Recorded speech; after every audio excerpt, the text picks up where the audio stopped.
Dans cette vidéo, je te propose de revoir tout le cours sur le chapitre des équations du second degré. L'objet de cette séquence est de te rappeler et de t'expliquer les éléments les plus importants de ce chapitre. Plus précisément, on verra la résolution d'une équation du second degré, on verra comment factoriser des fonctions du second degré, et enfin, on étudiera leurs signes. Pour préparer un contrôle ou même un examen, ceci ne suffira évidemment pas, il te faudra encore faire de nombreux exercices. En tout cas, pour le cours, c'est parti. Alors, commençons par parler des équations du second degré. Bien, une équation du second degré, c'est une équation de la forme ax au carré plus bx plus c égale à 0. Bon, bah forcément, une fonction du second degré, c'est une fonction de la forme ax au carré plus bx plus c. Bah, si on veut une équation, il suffit juste de fabriquer une équation, une égalité, donc égale à 0 derrière, et on l'a. Une solution d'une telle équation s'appelle une racine.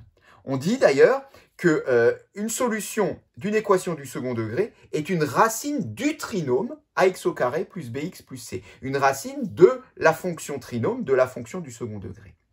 Du coup, par exemple, si je considère l'équation x au carré plus x moins 2 égale à 0, eh bien, c'est bien une équation du second degré qui connaît deux racines, qui sont x égale 1. Alors, on peut facilement le vérifier en remplaçant. 1 au carré plus 1, ça fait 2, moins 2, 0. Et x égale moins 2, c'est une autre racine de mon trinôme. Moins 2 au carré, ça fait 4. Moins 2, ça fait bien 0. Donc là, ici, j'ai mes deux racines. Seulement, ces deux-là, je te les ai livrés gratuitement. N'y a-t-il pas une méthode, un truc, pour pouvoir calculer de telles racines? Bien évidemment.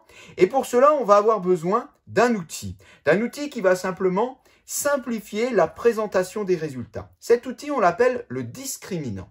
On le note habituellement delta, et il est égal à b au carré moins 4ac. Ceux qui ont déjà vu ce cours, b au carré moins 4ac, ça doit un peu chanter dans ta tête. Oui, parce que c'est quelque chose qu'on utilise très très souvent et qui est très connu en mathématiques.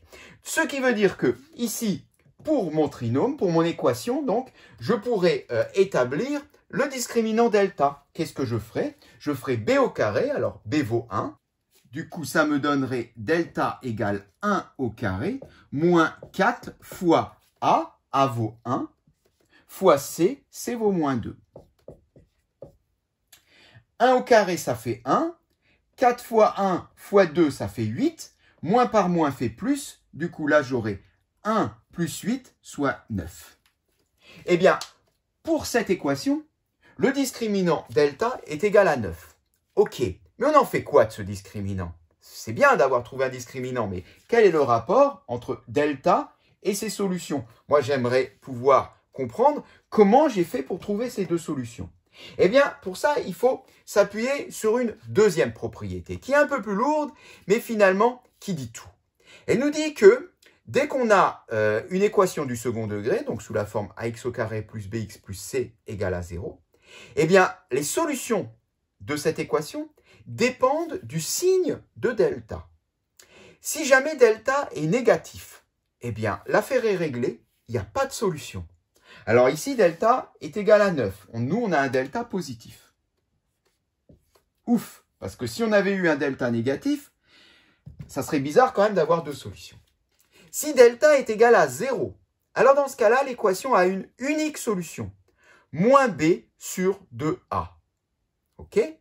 Et enfin, si delta est strictement positif, c'est notre cas, eh bien, l'équation a deux solutions distinctes qui sont moins b moins racine de delta sur 2a, moins b plus racine de delta sur 2a. Alors, ça paraît compliqué comme ça, mais bon, avec le temps, tu verras que tu les connaîtras par cœur. Déjà, ce qu'on remarque, c'est qu'il y a une certaine symétrie entre les deux solutions, puisqu'on voit qu'au numérateur, il y a un moins qui devient plus. Donc, j'ai envie de dire, il y a une seule formule à connaître, et après, on connaît l'autre. Donc, par exemple, moins b moins racine de delta sur 2a, et après, tu remplaces le moins delta par plus delta. Donc, on va essayer, juste pour l'exemple, de retrouver nos deux solutions en appliquant la formule qui est donnée ici. Donc, on nous dit x1, la première solution, est égale à moins b. B vaut 1, donc moins b vaut moins 1, moins racine de delta. Delta vaut 9, donc racine de 9, sur 2a, sur 2 fois 1. Bien, calculons. Alors, racine carrée de 9, ça fait 3. Du coup, ça nous donne moins 1, moins 3 sur 2 fois 1 sur 2. Voilà, on peut le calculer. Moins 1, moins 3, ça fait moins 4, divisé par 2, moins 2. On a déjà retrouvé la deuxième solution, moins 2. x2. Bien, x2, c'est exactement la même chose, seulement là, je remplace le moins par un plus. Donc, du coup, là, je remplace le moins par un plus. On calcule, moins 1 plus 3, ça fait 2, divisé par 2, ça fait 1. Eh bien, voilà comment j'avais trouvé les deux solutions, les deux racines de mon trinôme. J'avais tout simplement appliqué cette très fameuse propriété qu'il faut évidemment connaître par cœur. Alors, sachant ceci, on va maintenant pouvoir factoriser un trinôme, factoriser une fonction du second degré. On sait qu'il existe différentes formes d'un polynôme du second degré. On peut le présenter sous sa forme développée, c'est-à-dire, comme c'est écrit dans le haut de la propriété, f de x égale ax au carré plus bx plus c. On sait qu'il existe également la forme canonique, très pratique pour rechercher le minimum ou le maximum d'une fonction, qui est a facteur de x moins alpha au carré plus bêta. Et il existe également la forme factorisée, c'est-à-dire en facteur. C'est pas toujours évident de passer de la forme développée, comme ici, à la forme factorisée. Passer de la forme factorisée à la forme développée, c'est facile, il suffit de développer. Mais factoriser ceci, c'est pas évident. Sauf que, quand on sait ça, eh bien ça l'est beaucoup plus. Parce que on peut passer de la forme développée à la forme factorisée pourvu qu'on ait les racines de notre trinôme. Et pour cela, eh bien, on nous dit que si jamais delta égale à 0, dans ce cas-là, on a vu tout à l'heure qu'il y a une seule racine qu'on a nommée x0. Eh bien, sous sa forme factorisée, notre trinôme s'écrira a facteur de x moins x0 au carré. Au carré, c'est comme si on avait x moins x0 facteur de x moins x0. C'est pour ça que dans ce cas-là, on parle souvent de racine double. C'est la même racine, mais elle compte deux fois, parce que c'est au carré. Par contre, si delta est strictement positif, là on a vu qu'on avait deux racines, x1 et x2, donc je les ai remises ici, mes deux racines, 1 et moins 2. Et bien dans ce cas-là, sous sa forme factorisée, le trinôme s'écrira a facteur de x moins x1, facteur de x moins x2. On peut tout de suite appliquer ça pour écrire donc x au carré plus x moins 2 sous sa forme factorisée. Donc x au carré plus x moins 2 sera donc égal à a. Alors a vaut combien ici? Il n'apparaît pas, donc a vaut 1. Donc je ne l'écris pas. X moins x1, donc x moins la première racine, x moins 1. X moins x2, donc x moins la deuxième racine, x moins moins 2, donc x plus 2. Eh bien, voilà, on voit grâce à cette formule-là que en un tour de crayon, j'ai pu factoriser mon trinôme. On voit à quel point c'est efficace. Le a, je le recopie, bon là, il n'y en avait pas, et je recopie chacune des deux racines en faisant x moins l'une, x moins l'autre, et j'ai ma forme factorisée. C'est quand même extrêmement pratique. Mais si delta est négatif, tiens, on nous dit rien. Eh bien, c'est tout simplement parce que si delta est négatif, il n'existe pas de forme factorisée de mon trinôme. Je ne peux pas. C'est même pas la peine d'essayer. Ça n'existe pas. Enfin, ça n'existe pas pour l'instant. Si un jour tu étudies les nombres complexes dans un autre environnement que le réel, plus large, tu verras que ça sera possible. Parlons maintenant du signe d'un trinôme. Tu vas voir, bon, il y a beaucoup d'informations, mais si tu es bien concentré, c'est facile. Tout va dépendre de deux choses, du signe de delta et du signe de A. Donc à chaque fois, il faudra jouer sur les deux paramètres. On commence par delta et après on regarde ce qui différencie un A positif d'un A négatif. On se souvient d'une chose très importante, c'est que si A est positif dans f de x égale ax au carré plus bx plus c, eh bien, on a une parabole avec les branches tournées vers le haut, en forme de sourire, comme un positif. C'est positif, je suis positif, donc je souris. Si A est négatif, on a une parabole avec les branches tournées vers le bas. Quand je suis négatif, je fais la tronche, donc j'ai ma bouche qui a les branches tournées vers le bas. Donc ça, on s'en souvient bien. Maintenant, que se passe-t-il en fonction de delta? Et on va déjà commencer par le premier cas, si delta est négatif. On se rappelle que si delta est négatif, l'équation ax au carré plus bx plus c égale à 0 n'a pas de solution. Ce qui veut dire que si elle n'a pas de solution, la courbe de la fonction ax au carré plus bx plus c ne peut pas traverser l'axe des abscisses. Parce que si elle traverse l'axe des abscisses, ça veut dire que ax au carré plus bx plus c égale à 0 a des solutions ou une solution, et donc c'est pas ça. Donc forcément, dans le cas d'un delta négatif, comme l'équation n'a pas de solution, la courbe est soit toujours au-dessus, soit toujours en dessous. Alors, eh bien, si A est positif, j'ai les branches qui sont tournées vers le haut. Ce qui veut dire que la courbe, elle va forcément se situer là-haut. Elle ne peut pas descendre, parce que si jamais elle descend, elle va de nouveau traverser l'axe. Et on a dit qu'elle n'a pas le droit de traverser l'axe. Donc ça, c'est dans le cas où A est positif. Si A est négatif, bien la courbe, elle va forcément se situer en dessous, pour les mêmes raisons qu'avant. Si jamais je la remonte un peu, ça va traverser l'axe des abscisses. Donc ça, c'est dans le cas d'un A négatif. Donc, très facile, lorsque delta est négatif, vu que l'équation n'a pas de solution, la courbe ne peut pas toucher l'axe. Et donc, si elle ne peut pas toucher l'axe, dans le cas où A est positif, c'est vers le haut. Dans le cas où A est négatif, c'est en dessous de l'axe des abscisses. Alors, on a résumé ça dans ces deux petits schémas. Et du coup, maintenant, on va pouvoir en déduire le signe de la fonction. Parce que c'est quand même ça l'objectif, c'est de déterminer son signe. Eh bien, si A est positif, on voit que la courbe est toujours au-dessus de l'axe des abscisses. Donc, forcément, eh bien, la fonction sera toujours positive.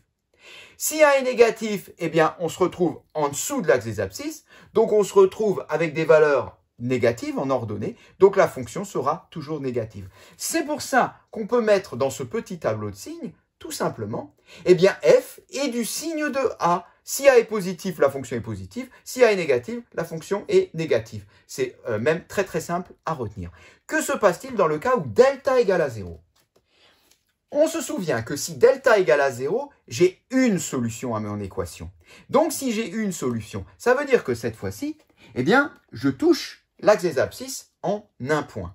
Alors, il n'y a pas vraiment le choix. Si on touche l'axe des abscisses en un point, ça veut dire que forcément, le minimum ou le maximum se trouve sur l'axe des abscisses. Ça ne peut pas être mieux, parce que si c'est un peu en dessous, forcément, ça sera en 2 points. Donc, ça sera le cas qui va venir après. Donc, eh bien, on va se retrouver avec cette situation-là. On aura soit ceci, avec là notre point de contact, qui est donc la solution de notre équation. Ceci dans le cas, bien sûr, où A est positif, et ceci dans le cas où A est négatif. Du coup, on peut de même résumer ça dans un tableau de signes. C'est à peu près le même tableau de signes que celui de tout à l'heure. On se retrouve avec, si A est positif, la fonction est du signe de A, c'est-à-dire positive. Si A est négative, la fonction est du signe de A, c'est-à-dire négative. Donc, on retrouve partout signe de A. La seule différence, c'est que en x0, donc là, on aura notre x0, eh bien, la fonction s'annule. Donc, je rajoute juste un petit 0 au niveau de ce minimum, de ce x0, qui vaut moins b sur 2a. Mais pour le reste, on garde le même signe, que ça soit à gauche ou à droite de ce minimum ou de ce maximum. Delta strictement positif. Alors, c'est le cas le plus embêtant et c'est le cas qui est un petit peu difficile à généraliser. Alors, on va quand même le généraliser, voilà, pour être rigoureux. Mais en fin de compte, ce qu'il faut faire, c'est à chaque fois, dans la pratique, sur un exemple donné, se souvenir du petit truc. Donc, le petit truc, c'est toujours distinguer, est-ce que A est positif ou est-ce que A est négatif. On se souvient donc que là, on a un delta qui est positif. Donc, cette fois-ci, on a deux racines. Ce qui veut dire que la courbe va traverser deux fois l'axe des abscisses. Alors, elle pourrait le faire dans ce sens-là. Là, je traverse deux fois l'axe des abscisses. Là, je suis dans le cas où A est positif. Donc, j'ai ma courbe en forme de sourire, ce qui veut dire que je vais venir ici de grande valeur, puis je vais traverser l'axe des abscisses, donc je vais être égal à 0. Ensuite, je vais descendre, je vais passer ici dans les négatifs. Je reviens là, je suis de nouveau égal à 0. Et après, je repars dans les positifs vers de grandes valeurs. Eh bien, tout est résumé sur la courbe. Et le plus simple, c'est de se souvenir de ça. J'ai mon axe des abscisses. J'ai la courbe qui est dans ce sens parce que A est strictement positif. J'ai donc ma fonction qui sera d'abord positive, nulle, négative, puis à nouveau positive. Ça nous donne quoi? D'abord positive, avant la première racine, puis ensuite nul, négative entre les deux racines, à nouveau nul, puis à nouveau positive. Et ça, on peut l'adopter à n'importe quel exemple. On va juste traiter un exemple pour te montrer, mais ça marche dans n'importe quelle situation. Si par contre, la courbe a les branches qui sont tournées dans l'autre sens. Alors, on va refaire un petit schéma cette fois-ci. Donc, on a un A négatif avec les branches qui sont tournées vers le bas et on doit traverser 2 fois l'axe des abscisses puisqu'on est dans le cas où delta est strictement positif. Donc, 2 racines. Alors, ça va nous donner quelque chose de ce type-là. On retrouve ici donc nos 2 racines sur l'axe des abscisses. Et qu'est-ce qu'on observe? On vient de tout en bas, on est négatif. Ensuite, on est nul au niveau de la première racine. Puis, on est positif entre les 2 racines. On s'annule à nouveau au niveau de la deuxième racine. Et ensuite, on est négatif. Donc, on aura quelque chose du type moins plus moins. Donc, on peut s'en souvenir si on veut, mais le schéma est tellement vite fait que ça ne vaut pas le coup. Quand on généralise, ça nous donne ça. Ça nous donne que on est du signe de A avant la première racine, du signe opposé de A entre les 2 racines et du signe de A après la deuxième racine. Il y a une propriété qui s'écrit et qu'on peut écrire dans la leçon, qui est de dire que la fonction trinôme est du signe de A à l'extérieur des racines. Mais je le répète, moi dans la pratique, je fais toujours un petit schéma mental, on va le voir tout de suite sur un exemple, pour retrouver le signe de ma fonction. Eh bien, je reprends une dernière fois ma fonction f, x au carré plus x moins 2. On rappelle donc ces 2 racines, 1 et moins 2. On fait un petit schéma, un petit graphique. Alors, on a dit que notre fonction a 2 racines, 1 et moins 2. Ce qui veut dire que l'équation x au carré plus x moins 2 égale à 0 a 2 solutions, 1 et moins 2. Ce qui signifie donc que la courbe de notre fonction f passe par les points d'abscisse 1 et moins 2. Donc ici en 1 et là en moins 2. Notre coefficient a, qui est égal à 1, est positif. Positif. Les branches sont donc tournées vers le haut. Donc il va falloir tracer une parabole qui passe par le point d'abscisse moins 2, donc qui passe par le point d'abscisse moins 2 sur l'axe des abscisses, et ensuite qui passe en 1 sur l'axe des abscisses. Donc elle est là, notre parabole, il suffit de la tracer. Voilà, on a donc l'allure de notre courbe, l'intersection avec l'axe des abscisses, donc c'est déjà pas mal. On a pas mal de propriétés et d'informations sur notre fonction f. Cette séquence est terminée.